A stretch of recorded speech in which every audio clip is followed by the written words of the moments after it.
Alors donc, on l'a dit en résumé,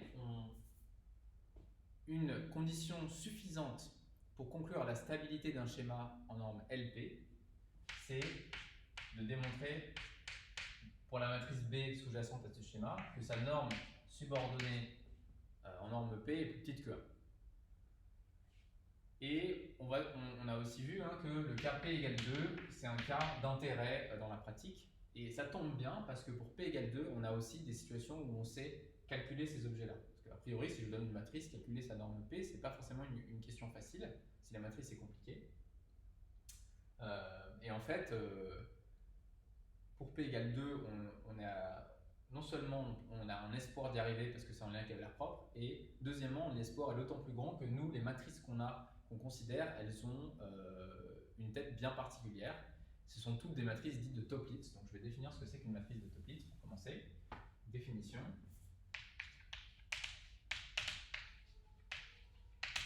On dit que T, disons dans Mn de R est de Toeplitz.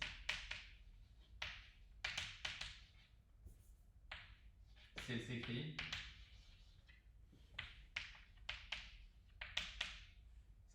T égale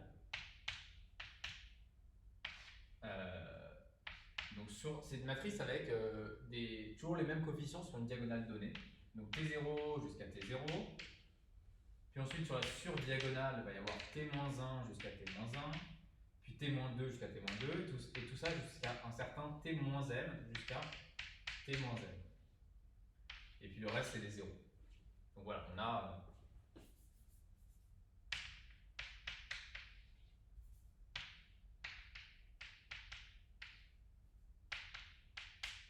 et puis même chose sous la diagonale. Donc T1 jusqu'à un certain T1. Et puis ainsi de suite jusqu'à Tm. Et puis des zéros ici. Voilà, donc la tête c'est un typique d'une matrice de Toeplitz.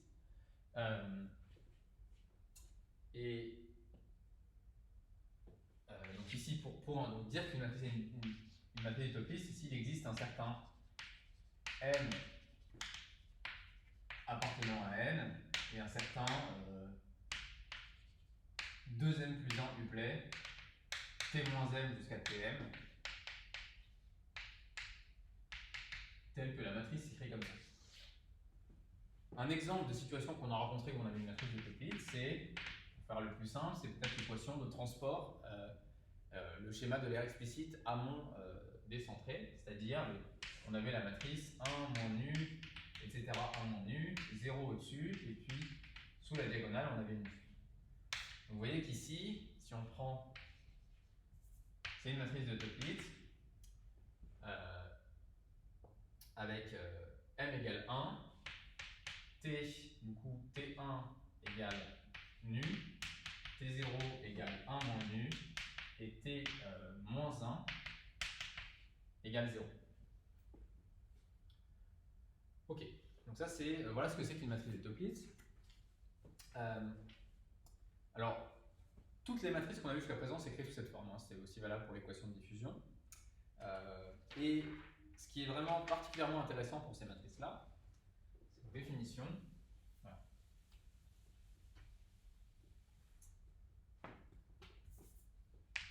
Pour T, donc bien sûr, voilà, a priori, il n'est pas clair que pour ces matrices-là, on va avoir facilement des informations sur leur valeur propre, mais en fait, si. Alors, ce que j'ai oublié de rappeler, c'est que je vais juste faire le rappel suivant, un rappel. Ça, c'est pour justifier qu'on va s'intéresser aux valeurs propres de ces matrices-là. C'est qu'on va vouloir à terme calculer leur norme subordonnée 2, pour P, norme subordonnée P pour P égale 2. Et vous avez le résultat suivant, je pense vous avez dû voir en L3, sur le fait que la norme, vous avez une formule pour la norme d'une matrice, pour toute matrice, pas forcément Toeplitz, pour tout M appartenant à, disons, M grand M de R, totalement indépendamment des matrices de Toeplitz, la norme 2 de la matrice, c'est le rayon spectral de M transposé M. J'utilise la notation transposée à droite pour une matrice. Donc ça, c'est la transposée de M fois M. Et en particulier, si M est symétrique, je vais rappeler dans un instant ce que c'est que le rayon spectral si vous avez oublié. Si M est symétrique, du coup, là vous avez M carré si M est symétrique et les valeurs propres de. Du coup, il faut que je vous rappelle ce que c'est que le rayon spectral. Donc, j'écris juste la formule. La norme subordonnée 2, c'est égal à ρ de M. Donc, c'est carrément égal au rayon spectral. Le rayon spectral d'une matrice, c'est le max des valeurs propres, des modules des valeurs propres. Les valeurs propres sont a priori complexes pour lambda appartenant au spectre de la matrice. Donc c'est pour ça que c'est agréable de tenter d'avoir des informations sur la norme 2 d'une matrice par rapport à la norme P quelconque, c'est qu'on a une formule via les valeurs propres. Autrement dit, la norme 2 d'une matrice, c'est en gros le maximum des modules des valeurs propres si la matrice est symétrique, et sinon c'est cette chose-là, mais pour M transposé M. Ok. Excusez-moi, c'est M transposé de M, c'est racine de M transposé de M. Sinon, c'était pas homogène, c'était même pas, ça risquait pas de faire une norme. C'est une racine ici. Ok, donc dans ce cas-là, si M est symétrique, M transposé de M, ça fait transposé de M fois M, ça fait M carré. Et les valeurs propres de M carré, c'est le carré des valeurs propres de M, donc ça vous fait exactement cet objet-là. Ok, donc en résumé, nous, on veut pouvoir calculer les normes 2 des matrices qui apparaissent dans nos schémas numériques parce que ça va nous permettre d'aider à chercher la stabilité. Et on a deux constatations. Premièrement, les matrices qu'on regarde sont des toplets. Deuxièmement, les normes 2 de matrices sont liées aux valeurs propres. Donc l'espoir, c'est tiens, est-ce qu'on n'a pas manière, des résultats généraux qui nous permettent de dire des choses sur les valeurs propres de matrices de toplets. Donc c'est à ça que je viens maintenant. C'est un résultat un peu assez général. C'est une proposition. Alors, je vais plutôt d'abord définir l'objet.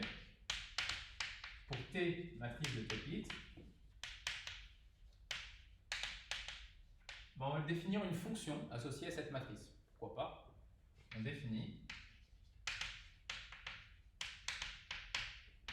la fonction f indice t, donc qui est associée à la matrice t, et qui va de 0 de pi à valeur dans C, et qui a z, attention, un z est un réel, z dans 0 de pi associe la somme pour k allant de moins m à m des tk exponentielle i kz. Alors ça veut dire quoi? Ça veut dire qu'on considère le polynôme trigonométrique associé à la famille presque nulle tk. Dit de manière très pédante. Bon, ok, très bien, merci pour cette définition. Remarque, cette fonction elle a une valeur complexe, puisque vous avez des exponentielles complexes. Si t est symétrique, une matrice de toplets symétrique, il n'y a pas trop de secret, c'est-à-dire que tk égale t moins k pour tout k, en tout cas entre 1 et m. Alors, on peut regrouper les tk ensemble et mettre ça sous forme de cosinus. Ft de z, c'est égal à la somme. Alors ça commence du coup t0, je le mets à part parce que lui il apparaît qu'une seule fois dans cette somme, plus 2 somme des tk, disons la somme des 2 tk cosinus kz. Je mets ensemble l'exponentielle ikz et l'exponentielle moins ikz. Voilà, donc en particulier, vous voyez que en fait, la fonction, si f et si la matrice est symétrique, la fonction ft elle est à valeur réelle. Ça, c'est un truc qui est évident. Ft est à valeur réelle.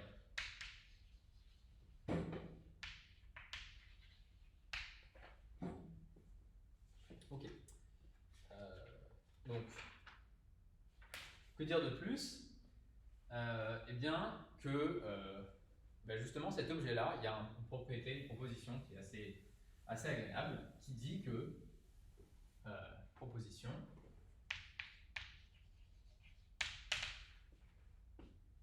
Bah, en fait, en regardant la fonction f, qui est une fonction simple, hein, par exemple, si la matrice de Toeplitz est symétrique, voilà, on a une fonction à valeur dans R. Si T est de Toeplitz symétrique,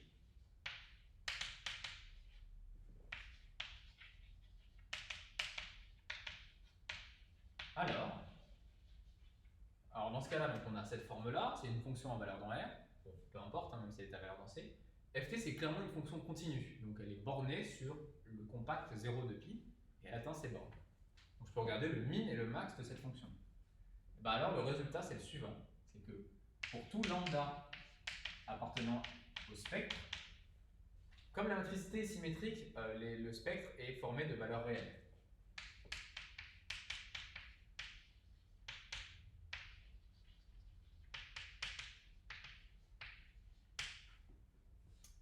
Eh bien, j'ai l'inégalité suivante. Le minimum de la fonction et le maximum de la fonction encadrent lambda. Hein, où MF, c'est le min de f sur 0 de pi. Et grand MF, c'est le max de f sur 0 de pi.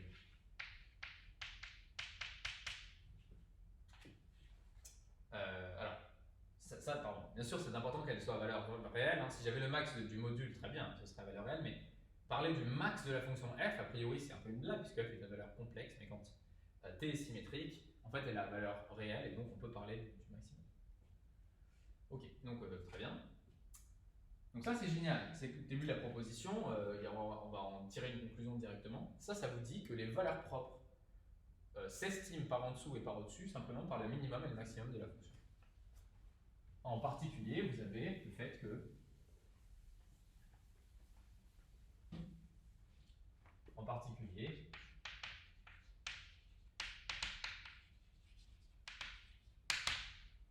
mais ce qu'on peut dire, c'est que nous, ce qui nous intéressait, je vous rappelle, c'est le rayon spectral de la matrice, autrement dit, T étant symétrique, c'est pareil que sa norme 2.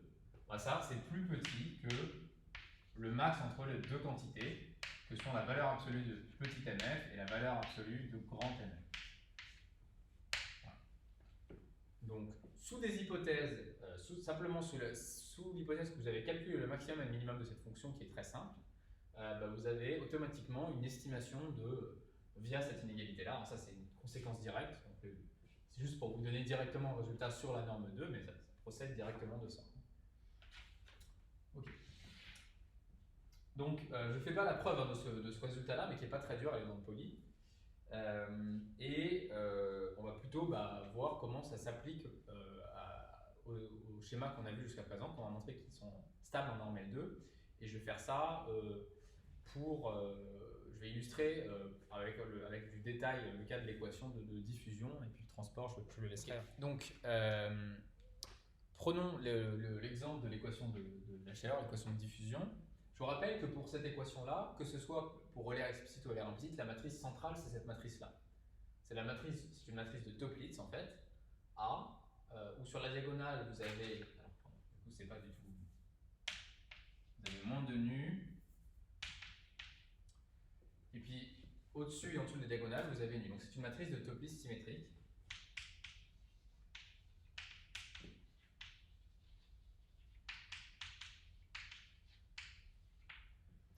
Et la matrice qui intervient dans le schéma pour Euler explicite, c'est un plus 1 égale identité plus A fois un, c'est identité plus A, pardon, qui est du coup aussi de Toeplitz symétrique. Et puis, dans le cas de Euler implicite, il y a la matrice identité moins A qui intervient, qui est de Toeplitz symétrique. Mais attention, elle n'intervient pas, c'est pas un plus 1 égale cette matrice fois un, hein, c'est cette matrice fois un plus 1 égale un. Donc c'est pas directement mis sous la forme un plus 1 égale b fois un, il faut inverser. Mais dans ce cas-là, on sort un peu du monde de Toeplitz, donc il faut faire un peu attention. Bon, on va manipuler des matrices de Toeplitz uniquement, donc on écrit des choses comme ça. Okay. Et puis on va d'abord regarder le cas de l'équation, on va plutôt essayer d'avoir de l'information sur les valeurs propres de la matrice A. Comme ça, on va pouvoir en déduire des choses sur la stabilité de ces schémas en norme L2, bien sûr. Donc, regardons la matrice qui ici, elle est Toeplitz symétrique avec T0 égale 2 nu et T1 égale T-1 égale moins nu. Donc du coup, la matrice associée à A, c'est l'application, la fonction associée à A, c'est l'application qui a Z associe, donc peut-être on va la réécrire, donc c'est t-1 exponentielle moins ikz, donc c'est nu exponentielle moins iz plus moins de nu plus nu exponentielle iz. Et donc c'est très tout simplement, on le savait déjà, hein, comme la fonction comme la matrice est symétrique, cette fonction est à valeur réelle, c'est simplement 2 nu cosinus z moins 2 nu, et donc ça s'écrit encore de manière plus simple sous la forme 2 nu facteur de cosinus z moins 1. Ok, donc vous voyez que cette fonction-là, c'est simple, hein, sur 0,2 pi, elle est toujours négative, et puis elle atteint la valeur 0 en z égale 0. Donc le max de FA, c'est clairement 0. Et puis le min, hein, le pire que ça puisse valoir, cette fonction, c'est le cas où le cosinus vaut moins 1, ce qui arrive en pi, et donc vous avez moins 4 nu.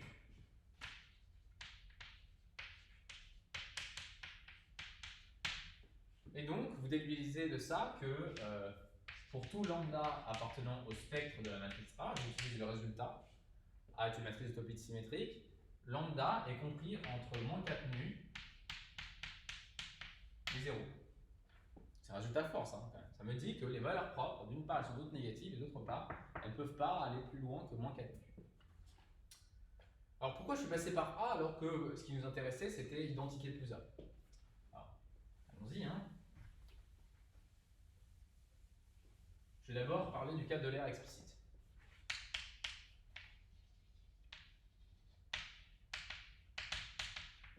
Dans le cas de l'air explicite, le schéma s'écrit directement UN plus 1 égale BUN, avec B, c'est identité plus 1.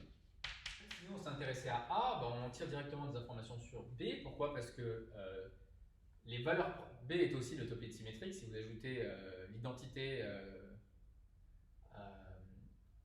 Si vous multipliez une matrice de Toeplitz par un scalaire ou que vous lui ajoutez quelque chose, vous lui ajoutez l'identité ou un certain nombre de fois l'identité, vous avez toujours une matrice de Toeplitz symétrique. Et par ailleurs, les valeurs propres de B se calculent comme c'est 1 plus les valeurs propres de A. Bx égale lambda x et seulement si ax égale lambda moins 1x. Donc ça fait la translation. Donc directement ici, nous ce qui nous intéresse c'est que donc, B est symétrique. Je vous rappelle que nous ce qui nous intéresse pour la stabilité du schéma c'est la norme 2 subordonnée de B. Donc c'est donné par ρ de B. Mais le rayon spectral de B, pour avoir des informations là-dessus, il s'agit d'avoir des informations sur le spectre de B. Mais ce que je sais, c'est que pour tout lambda appartenant à un spectre de B, les valeurs propres de B, c'est 1 plus les valeurs propres de A, donc son spectre, il est compris entre 1 moins 4 nu et 1. Je vais peut-être écrire là-haut.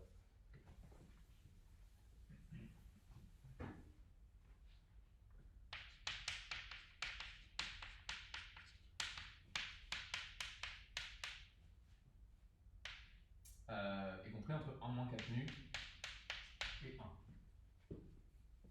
Et donc, j'en déduis quoi de ça? J'en déduis que le rayon spectral de B, alors attention, hein, ici, donc, moi je veux calculer ρ de B. Ρ de B, c'est le max des valeurs absolues, hein, des modules, mais ici les valeurs propres sont réelles puisque la matrice est symétrique, pour lambda appartenant au spectre de B. Bon, ça, qu'est-ce qui peut se passer? En valeur absolue, attention, 1 moins 4 nu, je ne sais pas ce que ça vaut, hein, ça se trouve, ça vaut moins 39. Donc, ça veut dire que je peux avoir des valeurs propres qui sont de valeur absolue jusqu'à 39. Hein, vous voyez qu'ici, le max de valeur absolue de lambda, c'est plus petit que le max de 1, c'est ce qu'on a écrit tout à l'heure dans la proposition, mais je le réécris ici, et valeur absolue de 1 moins 4 nu, très clairement. Ok, et donc vous voyez que si jamais, par chance, je sais que 1 moins 4 nu en valeur absolue est plus petit que 1, bah, j'ai gagné, parce que j'ai trouvé que le rayon spectral de B, c'est-à-dire la norme 2 de B, est plus petite que 1. Si 1 moins 4 nu est plus petit que 1, alors ça c'est équivalent à quoi? C'est équivalent, comme nu est positif, c'est exactement équivalent au fait qu'il faut que 4 nu moins 1 soit inférieur ou égal à 1.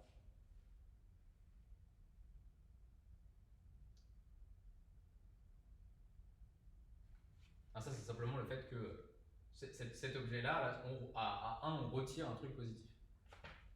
Et donc ça, c'est encore équivalent à nu plus petit que 1 demi. Tiens, ça rappelle des souvenirs, ça. C'était la condition CFL qu'on a obtenue pour la stabilité en norme L infinie. Et il se trouve que cette condition réapparaît pour la norme, pour la stabilité en norme L2. Donc vous voyez, si on remet tout ensemble, si 1 moins 4 nu est plus petit que 1, j'ai le max de deux quantités qui sont toutes les deux plus petites que 1. Donc ce truc-là est plus petit que 1. Le truc de droite là est égal à 1. Donc la rayon spectral de B, c'est-à-dire la norme subordonnée 2 de B, est plus petite que 1. Si nu est inférieur ou égal à 1,5, norme de B est plus petit que 1.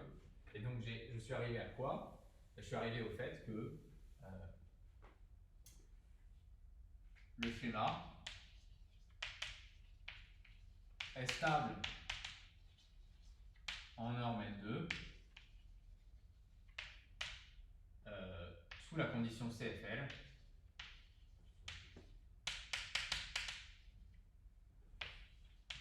inférieur égal nu inférieur égal à 1,5. Voilà, ça c'est très intéressant. On trouve que on a la même condition CFL pour la stabilité en norme L2 qu'en norme L infinie. C'est pas du tout vrai en général pour n'importe quel schéma, mais il se trouve que c'est vrai pour le schéma pour l'équation de diffusion. Ok, venons-en à l'air implicite.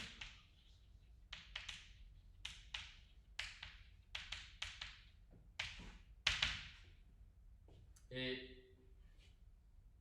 pour l'air implicite, donc on a dit que identité moins A, UN plus 1, est égal à UN. Donc ici, attention, ce qui joue le rôle de la matrice B, c'est non pas cette matrice, mais c'est l'inverse de cette matrice, dont on a vu qu'elle était inversible. Donc on pourrait poser, je vais noter cette matrice C égale identité moins 1. Et moi, ce qu'il va me falloir, c'est non pas des estimations sur les valeurs propres de C, mais les estimations sur les valeurs propres de l'inverse de C. Mais ça tombe bien parce que les valeurs propres de l'inverse de C moins 1, bah, c'est les inverses des valeurs propres de C.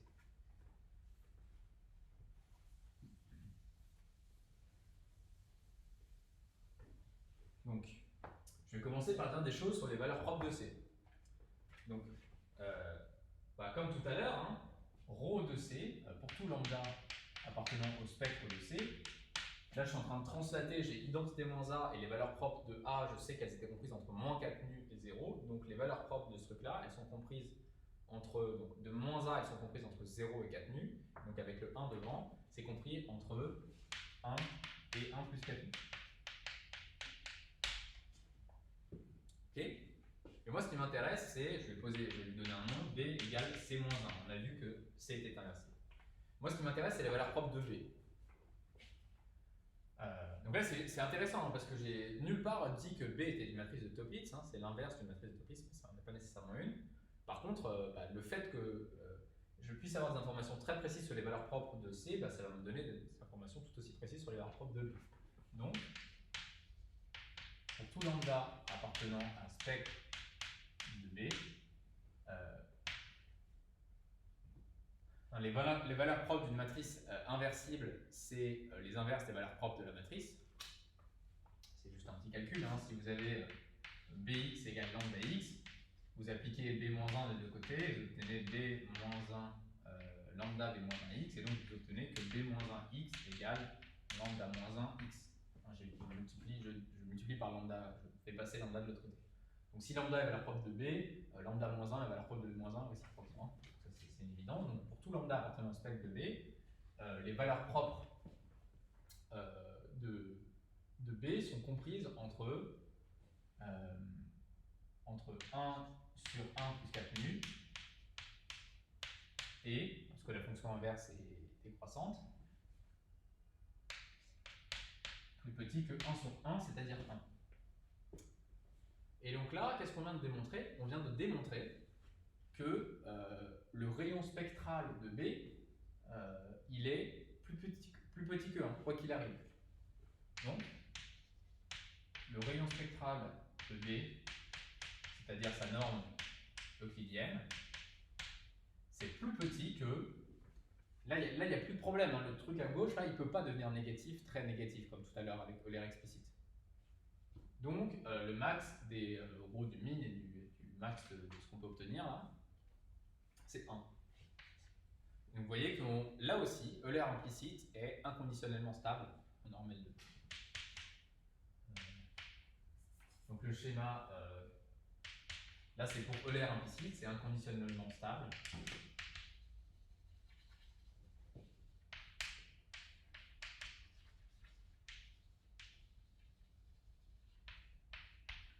C'est inconditionnellement stable en norme L2. On est plus que content. Ok, alors je finis par une petite remarque. Pour le cas où éventuellement les matrices, là on était content parce que pour l'équation de diffusion, les matrices étaient de Toeplitz symétriques. Mais pour l'équation de transport, ce n'était pas le cas. Hein, donc ça, je voulais essayer, c'est en exercice dans le poly. Pour le cas du transport, B Toeplitz, pas symétrique.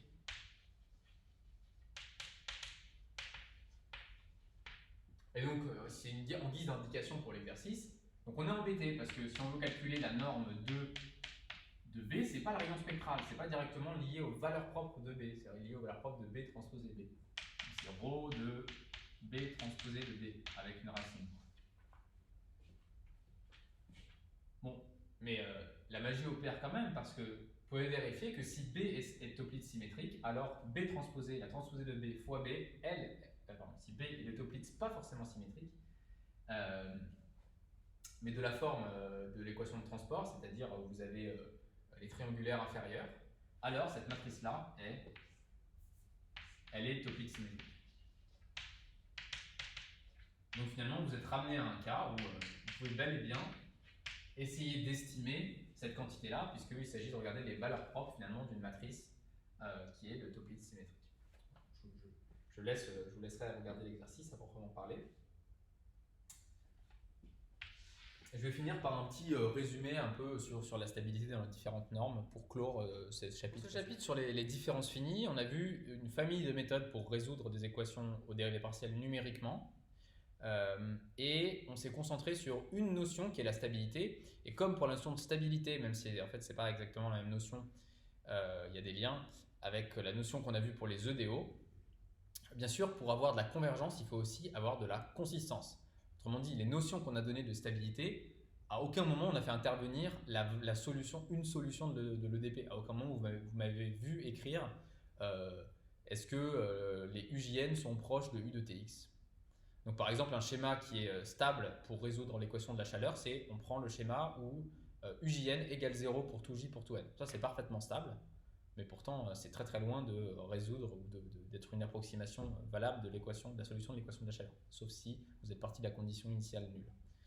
Donc on n'a pas touché la question de la convergence, mais je tenais à signaler quand même que bien sûr là, pour aller plus loin, il faut mettre en place des notions de consistance et il y a des théorèmes comme pour les EDO où lorsqu'il y a stabilité et consistance, alors le schéma est convergent dans un certain sens. Là, il faut faire tendre à la fois delta t et delta x vers 0. On verra en TP quand même c'est convergent, c'est-à-dire on verra bien que delta t, quand delta t et delta x deviennent petits, on a au moins pour l'équation de transport ce qu'on voulait observer.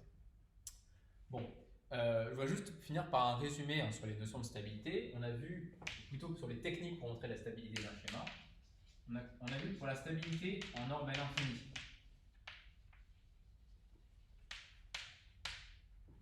Alors, pour le cas explicite, ce qui nous a souvent permis de conclure, même à chaque fois de conclure, c'est le fait que UJN plus 1 apparaît, et ça va être souvent le cas, pour espérer conclure un tel résultat, comme combinaison convexe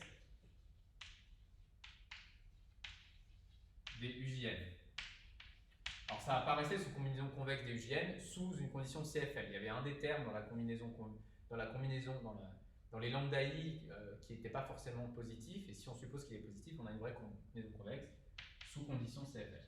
Donc ça nous a permis de conclure à de la stabilité en norme L infinie. Autrement dit, on a démontré que en fait UN plus 1 en norme infinie, c'était plus petit que UN en norme infinie, via ce genre de résultat. Dans le cas implicite, on a fonctionné un petit peu différemment. Toujours un peu plus dur dans le cas implicite, puisqu'on n'a pas de formule. Dans le cas implicite, souvent, ce qu'on a pu voir, en fait, dans tous les cas, encore une fois, on avait le fait que on a constaté que identité moins A, donc on a constaté que si je note C égale identité moins A, c'est les monotones. Et on a vu que la combinaison de ces deux résultats-là, quand on a fait agir cette matrice sur le vecteur constant avec que des 1, et qu'on obtient quelque chose qui est plus grand que 1, on a montré que, d'une part, c'est les monotones, en particulier, en général, on le démontre en passant par établir que la matrice est la diagonale strictement dominante, donc elle est inversible. Et par ailleurs, donc si on combine ces deux faits-là, on a vu que le schéma était implicite stabilité inconditionnelle.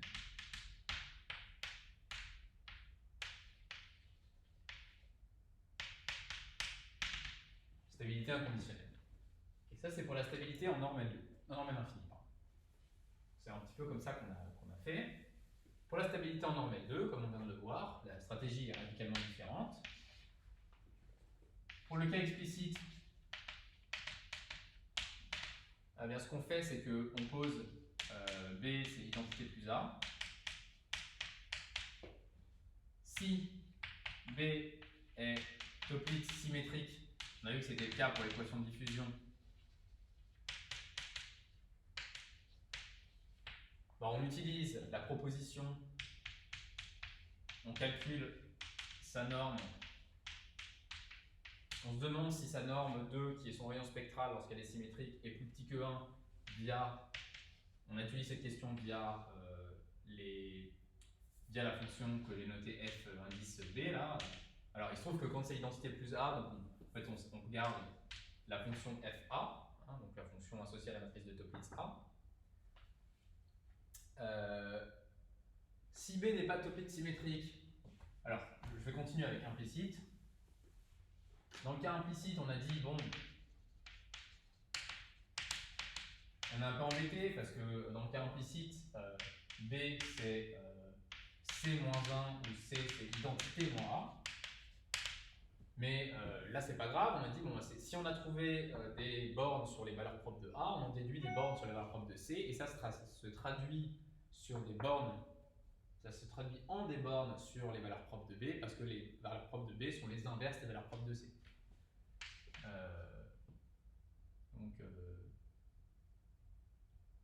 Donc idem en fait, hein. On passe par FA donne des bornes sur le spectre de ce que j'ai appelé C ici, donc sur spectre de B. Et ça aussi, en FA, l'idée étant que les dates donnent des bornes sur le spectre de B. Voilà, les deux B ici ne sont pas les mêmes, là c'est identité plus A et là c'est identité, ici c'est C-1 ou C c'est identité moins 1. Ok, bon. Et dernier cas qui peut être un peu embêtant mais qui est géré quand même, c'est si B n'est pas symétrique, si B est seulement Toeplitz. Il peut se passer que B transposé B l'est souvent, et dans ce cas-là, on peut recycler exactement tout ce que je viens de dire, parce que on a la formule que la norme de B, c'est la racine du rayon spectral de B transposé B. Et donc en fait, on peut quand même se battre un petit peu, c'est-à-dire qu'on va avoir des informations ou disons par exemple sur A, donc si A, c'est-à-dire si A de... Je peux peut-être écrire tout ça sur A. Si A est euclide symétrique, eh bien, on va passer par le fait que la norme, dans ce cas-là, B est aussi l'euclide symétrique, donc la norme de B2, c'est ρ de B, et si A est non symétrique, euclide non symétrique, eh bien, A transposé de A est euclide symétrique, et B transposé de B est euclide symétrique. Ça, c'est si A a une forme agréable, c'est-à-dire est triangulaire supérieur ou triangulaire inférieur. Et donc, de manière générale, la situation où vous avez une matrice Topliss non symétrique, enfin celle qu'on a rencontrée par exemple pour l'équation de transport, se gère aussi, donc je vous renvoie à l'exercice, en recyclant ces approches-là, mais non pas en ayant des informations sur les valeurs propres de A, mais sur les valeurs propres de A transposé A. Ok. Donc ici, on va considérer, on considérera F A transposé A, ou F B transposé B. Bref, on trouvera des informations sur les valeurs propres de B transposé B en utilisant à nouveau cette proposition qui lie cette fonction un peu magique associée à une matrice de Topliss symétrique et ses valeurs propres. Voilà, donc c'est un petit peu l'arsenal de méthodes que vous avez pour essayer d'établir des stabilités en norme L2 et à l'infini. Et c'est celle que vous devez maîtriser pour un schéma numérique vous étant donné, établir sa stabilité dans la norme qui va bien. Voilà, donc on arrête ici pour ce chapitre et donc pour la partie cours. Et voilà, comme je répétais au début du cours, il y a tout un folklore des EDP à la fois théorique via les solutions faibles, qui est la théorie moderne des EDP, c'est comme ça qu'on peut vraiment bien comprendre les EDP. Et c'est aussi, d'un point de vue numérique, ce qui mène à les familles de schémas les plus générales, c'est-à-dire les différences finies, c'est très utilisé, mais c'est très très spécifique à la dimension 1, ou alors à des géométries particulières en dimension supérieure. Et donc là, on fait appel à des méthodes d'éléments finis ou de volumes finis. Les éléments finis s'appuient vraiment sur cette théorie faible, dite théorie variationnelle des équations de dérivées partielles, et je vous renvoie au cours du semestre prochain et de l'année prochaine qui aborde ces sujets.